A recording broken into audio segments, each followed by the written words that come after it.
தென்மேற்கு பருவமழை தீவிரமடையும் நிலையில் கன்னியாகுமரி மாவட்டத்தில் அனைத்து முன்னேற்பாடுகளும் தயார் நிலையில் உள்ளன என்று பால்வளத்துறை அமைச்சர் மனோ தங்கராஜ் தெரிவித்துள்ளார். அவருடன் நமது செய்தியாளர் ரமேஷ்குமார் நடத்திய கலந்துரையாடலை தற்பொழுது பார்க்கலாம்.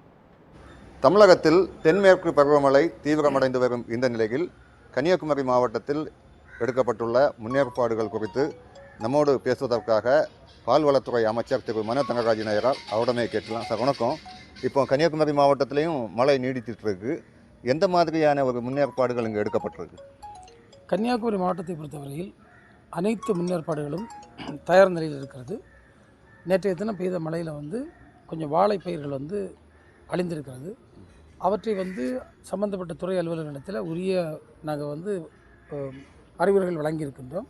அதை கவனமாக அந்த இழப்பீடை அளவீடு செய்து அதற்கான பிரேரணைகளை அரசுக்கு சமர்ப்பிக்க கூறியிருக்கின்றோம்.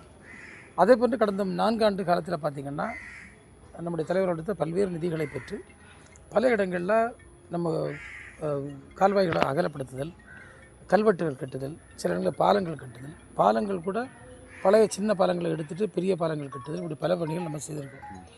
அதனால் சென்ற ஆண்டு பெய்த கனமழையில் கூட நமக்கு பெரிய பாதிப்பு இல்லாமல் நம்மளால் பாதுகாக்க முடிஞ்சது.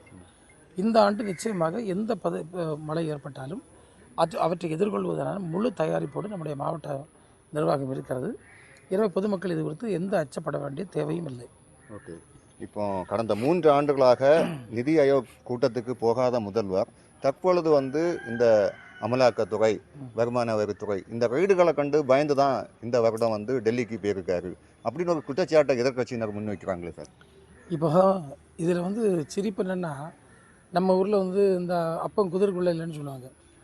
அதே போன்று தான் அவங்களுக்குள்ளே இருக்கக்கூடிய தவறை மறைப்பதற்கு அவர்கள் சொல்லக்கூடியது. கடந்த அதிமுக ஆட்சி காலத்தில் அவங்களுடைய தோழமை கட்சியான பாரதிய ஜனதா கட்சி ஆட்சியில் இருந்தது. அப்போது நம்முடைய மாநிலத்தில் நடைபெற்ற பல்வேறு பேரிடர்கள், இயற்கை பேரிடர்கள், இந்த பேரிடருக்காக பல ஆயிரம் கோடி ரூபாய் மாநில அரசு ஒன்றிய அரசுக்கு பிரேரணை அனுப்பியும் அதில் எதையுமே ஒன்றிய அரசு நிதி ஒதுக்காத்தது உலகத்துக்கே வெட்ட வெளிச்சம். அப்போ நாங்கள் இப்போ கேட்குறோம், அந்த நேரங்களில் நடைபெற்ற கூட்டங்களில் அதிமுக தங்கள் மீது இருந்த பிரச்சனைகளை தீர்ப்பதற்காக அவர்களிடம் போய் பேரம் பேசுவதும் குடும்ப கதை பேசுவதும் தான் வச்சுருந்தாங்களா? அப்படி தான் நடந்துக்கிட்டாங்களா? அதை வச்சு தான் திமுக அப்படி பண்ணியிருக்கோன்னு நினைக்காங்களா? அப்படி என்றால் அது தவறு.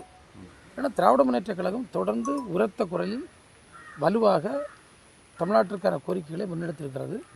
இந்த கூட்டத்திலும் மாண்பு முதல்வர்கள் என்னென்ன பேசினார்கள் என்பதை பத்திரிகைகளிலே தெளிவுபடுத்தியிருக்காங்க. அதுக்கப்புறம் அதை பற்றி அவர்கள் பேசவே கூடாது.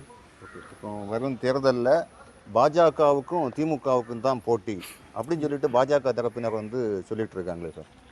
இது இந்த 25வது ஆண்டினுடைய பெரிய ஜோக்கு தான். நியூஸ் 7 தமிழுக்காக கன்னியாகுமரி மாவட்டத்திலிருந்து ரமேஷ்குமார்.